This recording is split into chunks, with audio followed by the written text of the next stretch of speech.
Good morning. My name is Gornatti, and I will be graduating from Catholic High next week. My earliest memories of St. Mark's are in this transept with my grandmother, Ann Gornatti. She was known for many things, but mostly for her love of this church, and for me, the amazing pancakes she made. And while I could stand up here and tell you all the wonderful sermons I heard with her, I'd be lying if I didn't say I was too busy focused on those pancakes. I often spent nights with my grandmother due to my mom constantly traveling for work. As a single mother, which included travel, she always made sure my sister and I were happy and safe. We grew up with the security of her love and the comfort that came from knowing she was there for us no matter what. I know she made sacrifices that I won't fully understand for years to come, but I know that her devotion was rooted in love. A mother's love that will guide and nurture me all the days of my life. Sometimes her love was manifested in rules, you might call them commandments, which she expected us to follow.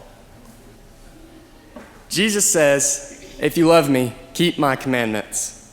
And well, I can certainly remember times that I didn't keep the commandments.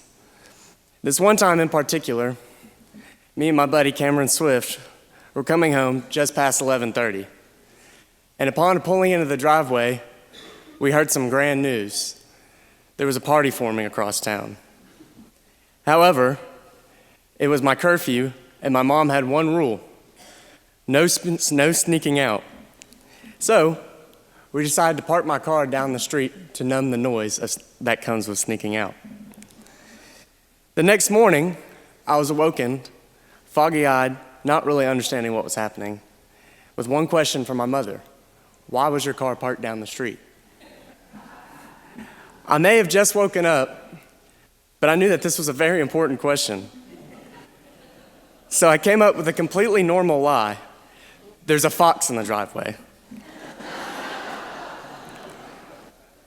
Of course, the answer was met with total confusion, and with the day, I ultimately decided to fess up to my incredibly dumb lie.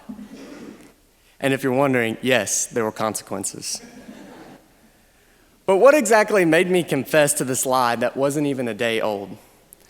In the gospel, Jesus tells us that he will not orphan us and will instead ask the Father to send us a spirit of the truth, or the Holy Spirit. And I would like to think in this moment that I was instilled by the Holy Spirit to tell the truth. However, I had severely damaged my mom's trust in me, and trust is something that a teen and mothers and parents all seek to have with each other. And the reason why punishments are so harsh when characteristics like these are broken is because of love. As the Princess Diana once said, "A mother's arms are more comforting than anyone else's." This is because our mothers and those who serve in a motherly role are a profound reflection of Jesus' love and character.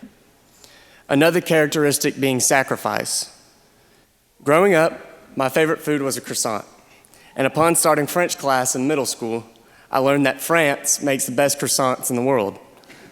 I also learned that my French class will be taking a trip there at the end of the summer. And upon receiving this news, I immediately told my mother. I told her how I'd always envisioned myself on a train in Paris, watching the countryside go by, eating a chocolate croissant. Upon hearing this, my mom immediately made it a paramount concern for this dream to come true. The price, however, was an obstacle, and my mom would have to sacrifice. And without a doubt, she did. And a few months later, I sent her a picture of me on that train eating a chocolate croissant with the countryside in the background. And upon my homecoming home from that trip, I asked her if she had received the photo, her response being, "I cried upon the sight of it." You see, our mothers do things like this every day. They protect and sacrifice for us on a continual basis, that honoring them just becomes natural.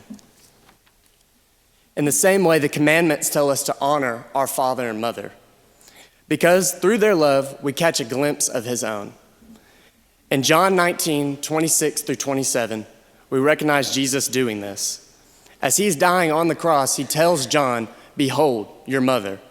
Jesus is dying, yet he still makes sure that his mother is taken care of, and us with the Holy Spirit. And so as we depart here on Mother's Day, and as the class of 26 begins their departure into a new chapter, I want to offer two pieces of advice. Number one being, you are never alone. Jesus may have ascended, but sent you and everyone else a gift, and that is an advocate in the Holy Spirit. If you feel discouraged or scared during any point in life, lean on this gift that he has left us. The second being, always love. Whether it be Christ, family, work, always choose love. Love leads to the fulfillment of joy and the Lord's commandments.